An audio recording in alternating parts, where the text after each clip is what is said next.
Very cool, Josh. You mentioned clear roles and responsibilities. I'm curious your take on what is the ideal role and responsibility for the growth marketer on that pod, and how did you define that first when you implemented yourself in that pod at Spotify, and talk to us about that story.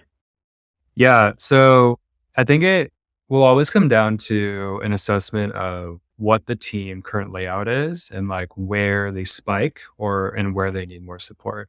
Hmm. Um, that married with the same assessment of the growth marketer, like is it someone who spikes on paid ads or spikes on, data and analytics or can assist with email or a lifecycle channel?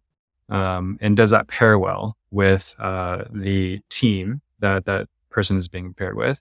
And so that kind of comes first, right? You say like, okay, here are the teams, here are the people that could be embedded. How do we match make in a way that's going to lend itself to the best results?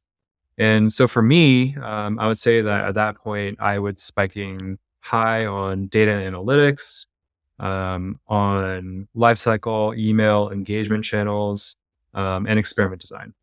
And so when I was working with that team, I made it a point to say like, okay, I'm going to work like hand in hand with this data engineer because I've done this in the past and I feel comfortable getting to the weeds of like how we build pipelines, how we make sure that we have really strong test hygiene, experiment design, how we're going to be, ensuring that we build quickly, but also in a way that's comprehensive and actually, future proofed.